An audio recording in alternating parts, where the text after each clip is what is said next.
돌아가셨다라고 이렇게 소식을 전해 주었습니다. 우리에게 최고의 기쁜 소식이 되는 것을 믿습니다.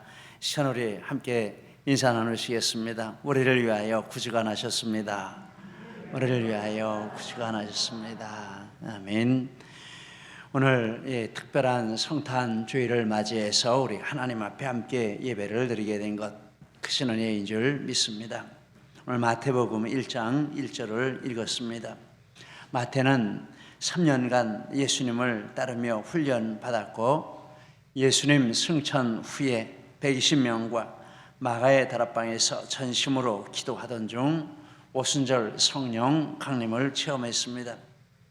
마태는 특별히 유태인으로 자기 동족인 유대인 전도에 관심을 가지고 있었고, 그래서 예수님을 아브라함과 다윗의 자손으로 소개를 하고 있습니다. 이 목적을 가지고 마태복음을 썼는데, 그래서 구약 인용이 다른 세 복음서의 구약 인용을 합한 것보다 분량이 많다라고 합니다. 아마 전도하기 위해서 성경을 연구하면서 마태 자신이 본문에 나와 있는 이 예수 그리스도의 진리에 대해서 더 깊고 풍성하게 더 분명하게 알고 깨닫고 확신하는 이런 축복을 받았으리라 생각을 합니다. 그리고 마태는 시작할 때는 동족에 대한 관심을 가지고 동족 영혼 구원의 목적을 가지고 시작을 했지만, 뒤에 가서 보면 땅 끝까지 복음을 전파하는 예수님의 관심을 기록하는 것으로 마치는 것을 볼 수 있습니다. 이렇게 하나님께서 마태의 영혼 사랑하는 마음을 귀하게 보시고 이 책을 성경으로 삼아주시고 특별히 신약 성경의 가장 앞자리에 놓아두시는 영광을 주셨습니다. 그런데 이 마태는 갈릴리 지방의 세리였는데 예수님이 제자와 사도로 부르셨습니다. 그때 마태는 모든 것을 버리고 예수님을 따랐다. 성경에 말씀합니다. 마태가 이렇게 예수님을 따를 때 세리에서 변화를 받아 사도와 성경 저자와 전도자로 위대한 삶을 살게 된 것입니다. 하나님은 우리도 그렇게 부르신 줄 믿습니다. 마태는 자기가 쓴 복음서를 가지고 파르티아라는 곳으로 갔고 거기서 복음을 전하다가 순교했다라고 알려져 있습니다. 이 마태가 오늘 1장 1절에 아브라함과 다윗의 자손 예수 그리스도의 계보라라고 하면서 그 내용을 28장까지 이렇게 쭉 이어가고 있습니다.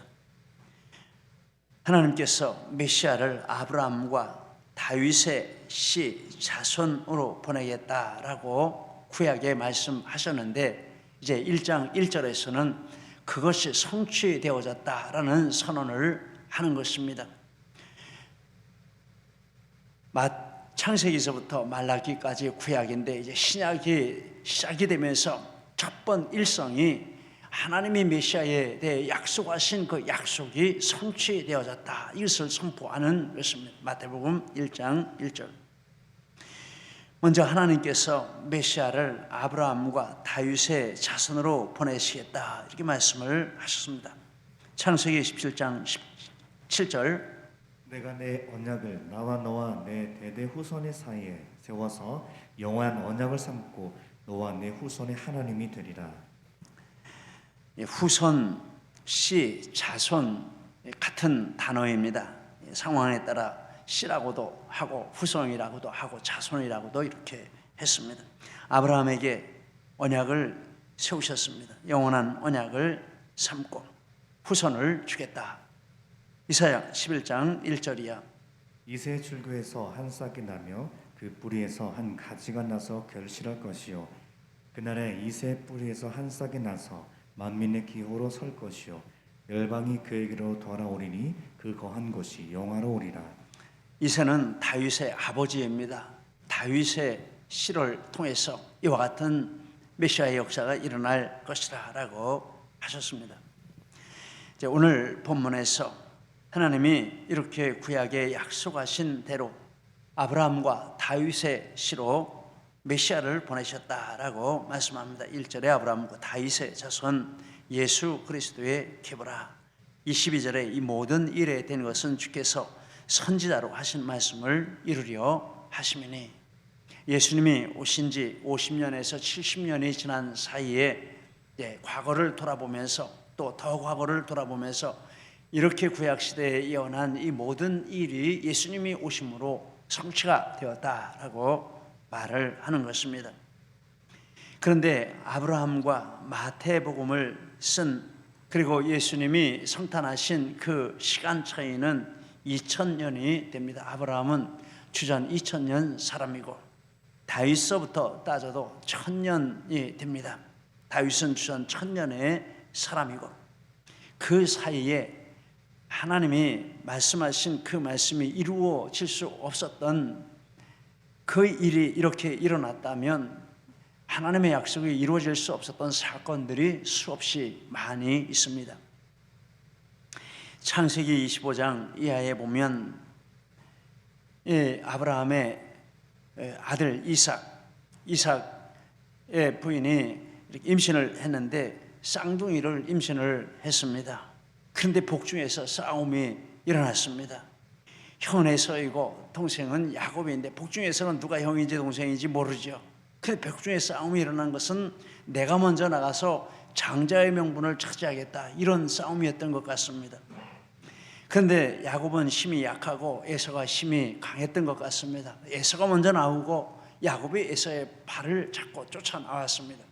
어쨌거나 시간 차이가 있기 때문에 에서가 장자가 되고 야곱은 차자가 되어서 출생 순서로 보면 장자권이 에서에게 가야 하는데, 그러면 하나님이 계획하신 일이 이루어질 수 없습니다. 그런데 아버지도 장자권을 이삭에게 물려주려는 계획을 가지고 있었습니다. 그런데 그 아내 리브가가 지혜로 야곱이 장자권을 차지하게 해주셨습니다. 사무엘상 19장에 보면 다윗 이야기가 나오고 있습니다. 다윗이 사울에게 박해를 받을 때 창의 명수인 사울이 바로 앞에 앉아있는 다윗을 죽이려고 창을 던졌습니다. 그런데 가까스로 비켜가서 다윗이 목숨을 건져서 도망갔다라는 이야기가 나옵니다. 하나님이 하신 일이죠. 열왕기하 11장에 보면 유다 왕 아하시아가 있는데 살해를 당했습니다. 그러자 그 엄마 아달랴가 있는데 아들들을 다 죽이고 손자들을 다 죽이고 자기가 왕이 되었습니다. 만약에 정말 완전히 다 죽였으면 왕족의 혈통이 끊기는 것입니다. 아달랴는 이방 여인이었습니다. 이방 여인의 후손이었습니다. 그런데 아달랴의 딸 여호세바가 아하시아의 아들 요아스를 숨겨서 나중에 왕이 되게 해서 왕통이 이어지게 했습니다. 주전 722년에 북왕국 이스라엘이 멸망당했는데 그때 아수르에 의해서 멸망을 당했습니다. 아수르의 정복 전책은 정복한 나라와 민족들을 다 혼혈을 시키는 겁니다. 이주시키고 섞어가지고, 그래서 우리 민족이라 내 민족이라 내 땅이라 이런 말 못하게 완전히 섞는 겁니다. 북쪽 열지파는 피가 섞여서 잡족이 되고 말았습니다. 그런데 150년 후에 586년에 남조 유다도 멸망을 당했는데 바벨론이 멸망을 시켰습니다. 바벨론의 정책은 나라들의 지배계층을 우대하는 정책이었습니다. 민족을 보존해주고 지배계층을 우대해서 그 사람들을 통해서 그 민족을 다스리는 이런 정책을 펼쳤습니다. 그래서 다윗 가문의 순수 혈통이 보존될 수 있었고, 고레스 왕의 배려로 예루살렘으로 다시 돌아와서 성전을 재건하고 믿음과 혈통을 이어갔다라는 것입니다. 참 오묘한 이런 역사입니다. 이런 우여곡절을 2000년 동안 겪었지만 하나님이 약속하신 대로 아브라함과 다윗의 혈통을 통해서 메시아를 보내셨다라고 마태복음 1장 1절에서 말씀을 하고 있는 것입니다. 이런 내용을 쭉 이렇게 묵상을 하면서 몇 가지 교훈을 얻었습니다. 첫째, 역사의 주관자는 하나님이시다라는 것입니다. 세상을 보면 얽히고 설키고 정말 하나님의 설 자리가 없는 것처럼 보이지만 그러나 다 이루어지고 나중에 보면 결국 역사를 주관하시는 분은 하나님이시다라는 것을 이렇게 알게 됩니다.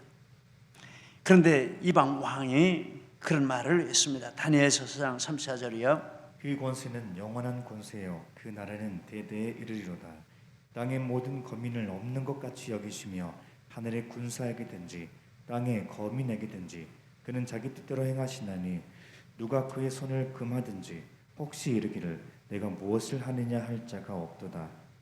하나님을 모르는 이방 왕도 어떤 사건을 통해서 내가 이 나라를 세우고 이 나라를 다스려야 그게 아니고 하나님이 이 나라를 나를 세우게 하시고 나를 쓰시는구나 이런 고백을 했습니다. 다윗도 그런 고백을 했습니다. 역대상 29장 11절 광대하심과 권능과 영광과 이김과 위엄이 다 주께 속하였사오니 천지에 있는 것이 다 주의 것이로소이다.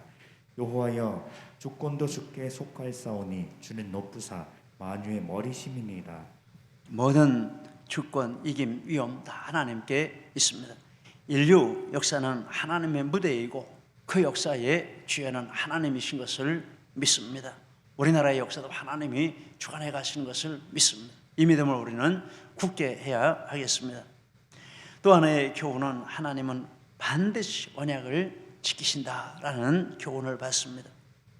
창세기 17장 7절 내가 내 언약을 나와 너와 내 대세 후손의 사이에 세워서 영원한 언약을 삼고 너와 내 후손의 하나님이 되리라. 이렇게 2000년 전에 약속을 하셨습니다. 그런데 예수님이 그 약속을 다 하나님이 1.1획도 바꾸지 않고 다 이루신다라고 했습니다. 마태복음 5장 17절이요. 내가 율법이나 선지자나 폐하러 온 줄로 생각하지 말라. 폐하러 온 것이 아니요 완전케 하려 함이로다. 진실로 너희에게 이르노니 천지가 없어지기 전에는 율법의 1.1획이라도 반드시 없어지지 아니하고 다 이루리라. 하나님은 하나님이 말씀하신 것은 반드시 지키시는 하나님이십니다. 안 이루어질 것 같아도 이루어집니다. 안 될 것 같아도 그 말씀대로 됩니다. 그러므로 하나님과 말씀을 믿는 사람은 결코 실망치 않는 줄 믿습니다. 세 번째, 하나님의 우리를 구원하심은 절대 불변이다라는 진리를 얻습니다. 이사야 45장 17절 이스라엘은 여호와께 구원을 입어 영원한 구원을 얻었으니 영세의 부끄러움을 당하거나 욕을 받지 아니하리로다. 영원한 구원이라고 했습니다. 영원히 부끄러움 당하지 아니하고 욕을 받지 않겠다라고 했습니다. 디모데후서 2장 13절로 있습니다. 우리는 믿음이 없을지라도 주는 일양 믿으시니 자기를 부인하실 수 없으리라.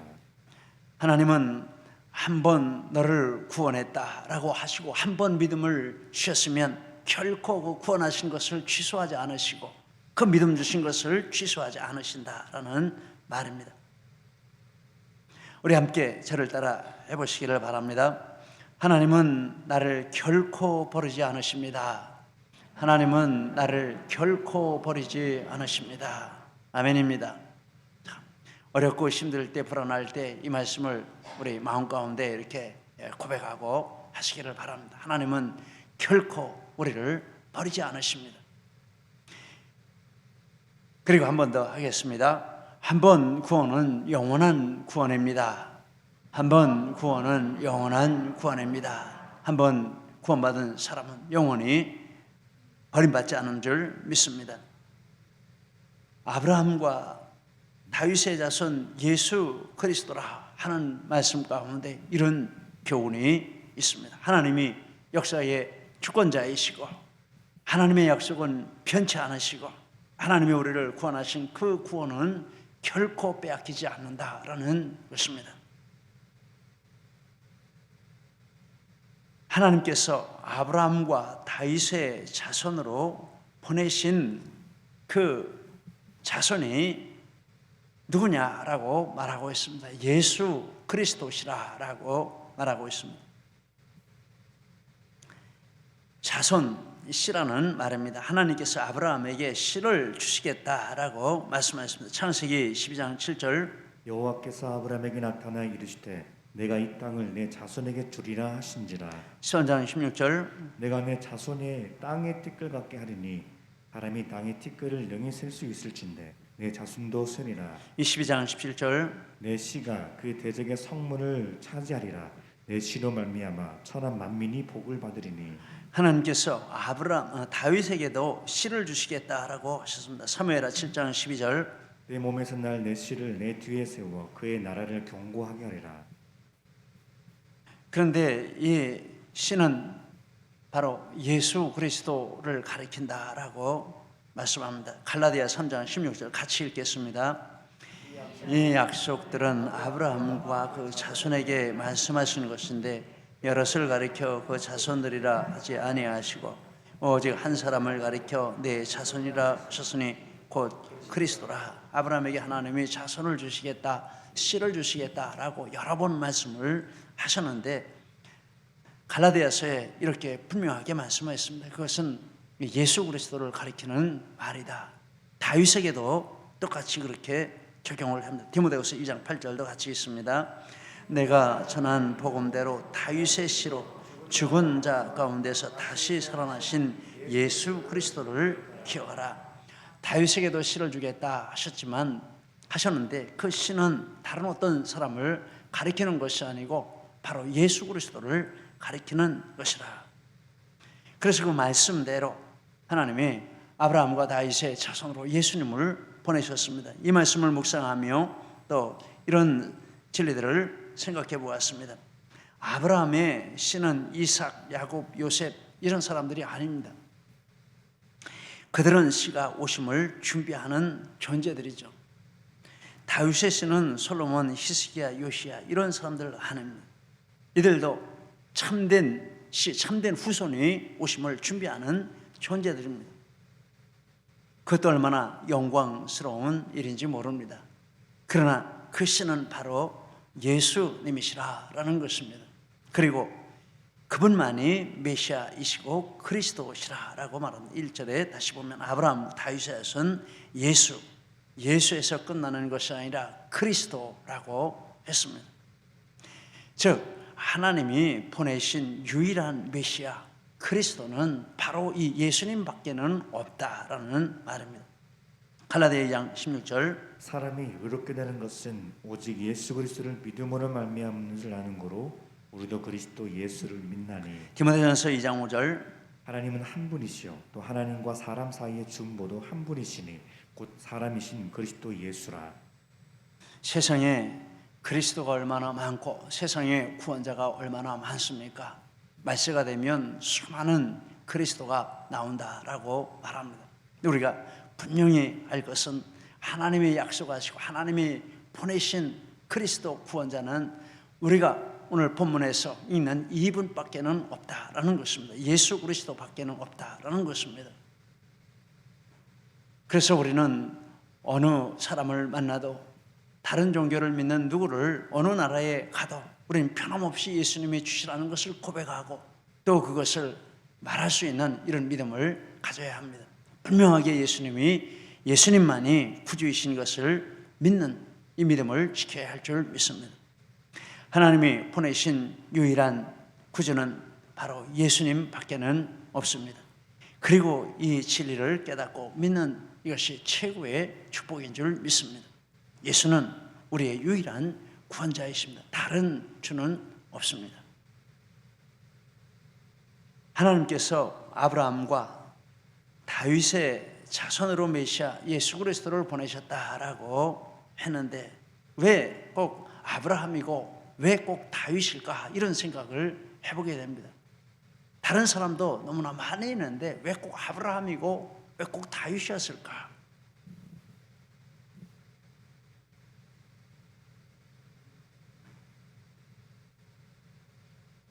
그것은 이 아브라함의 믿음 때문이고 또 다윗의 믿음 때문이라 이렇게 생각하게 됩니다. 다른 이유는 없습니다. 성경을 읽다 보면 이 아브라함의 믿음을 하나님이 기뻐하셨구나.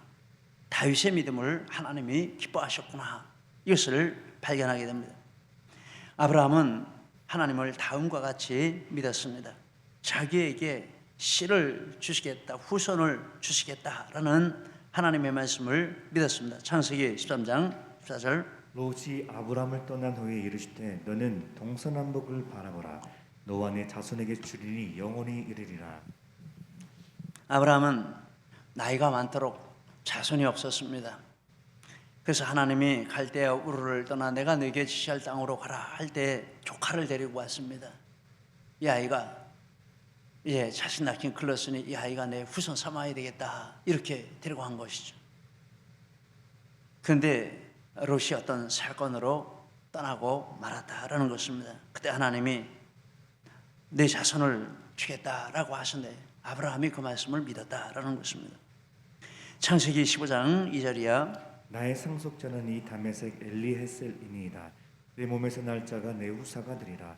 아브라함이 여호와를 믿으니 여호와께서 이를 그의 의로 여기시고. 롯이 떠난 후에도 세월은 계속 가고 나이는 더 늙어가는데 하나님이 약속하셨지만 아무 기별이 없어요. 마음에 걱정이 됐습니다. 그래서 마음속으로 또 충성스러운 종인 엘리에셀이 있는데 엘리에셀을 후계자로 삼아야 되겠다 이렇게 생각을 했었습니다. 그런데 하나님께서 그게 아니고 내 몸에서 분명하게 내 후사를 낳겠다, 씨를 주겠다라고 하셨고 아브라함이 믿었다라는 것입니다. 그런데 그렇게 믿었는데 창세기 17장 이스마엘이나 살기를 원하나이다. 사라가 아들을 낳으리니 이삭이라. 그와 내 언약을 세우리니 영원한 언약이 되리라. 아무리 기다려도 또 안 나요. 실수를 했죠. 이스마엘을 낳습니다. 이스마엘이 12살, 13살이 됐습니다. 근데 이제는 사라가 아브라함 100세, 사라는 90세가 됐습니다. 이는 완전히 틀린 겁니다. 그래서 하나님이 나타나셔서 이렇게 대화를 할 때 하나님 이스마엘을 후계자로 삼겠습니다. 이 말 한 거죠. 하나님이 아니다. 내가 사라를 통해서 내 후손을 주겠다. 이렇게 말할 때 또 자기 생각을 치우고 또 믿었습니다. 아브라함의 믿음은 자기가 어떤 생각을 했든지 간에 또 상황이 어떻든지 간에 하나님이 말씀하시면 어쨌든지 그 말씀을 아멘으로 받아들이는 이런 믿음이었다라는 것입니다. 후손에 대한 자기 생각을 계속 버리고 하나님의 말씀을 받아들이고 이렇게 하는 믿음이었습니다. 그런데 정말 아들을 주셨습니다. 이삭을 주셨습니다. 그리고 이삭이 10대 중반이 됐을 때 하나님이 그 아들을 번제로 바치라라고 했습니다. 그때 이 아브라함이 그 아들을 바쳤습니다. 창세기 22장 2절. 내 아들 내 사랑하는 독자 이삭을 데리고 모리아 땅으로 가서 내가 내게 지시하는 한 거기에서 그를 번제로 드리라. 그렇게 번제로 하나님 앞에 바치라 할 때 그대로 순종을 할 때 하나님이 개입하시고 말씀을 주셨습니다. 22장 16절이요. 내 아들 내 독자를 아끼지 아니하였은즉 내게 큰 복을 주고 내 씨로 하늘의 별과 같고 바닷가의 모래와 같게 하리니 내 씨가 그 대적의 문을 얻으리라. 또 내 씨로 말미암아 천하 만민이 복을 얻으리니 이는 내가 나의 말을 준행하였음이니라. 여기서 이 씨도 이삭을 가리키는 것이 아니라 앞으로 오실 메시아를 가리키는 말입니다. 하나님께서 아브라함의 믿음에 대해서 이렇게 말씀을 해주십니다. 로마서 4장 18절 이하 같이 한번 읽겠습니다. 아브라함이 18절 아브라함이 바랄 수 없는 중에 바라고 믿었으니 그가 백세나 되어 자기 몸에 죽은 것 같음과 사라의 태에 죽은 것 같음을 알고도 하나님의 약속을 의심치 않고 믿음에 견고하여져서 하나님께 영광을 돌리며 약속하신 그것을 또한 능히 이루실 줄을 확신하였으니 그러므로 이것을 저에게 의로 여기셨나이다. 히브리서 11장도 같이 있습니다. 아브라함은 시험을 받을 때 믿음으로 그 독생인 자를 드렸나이다.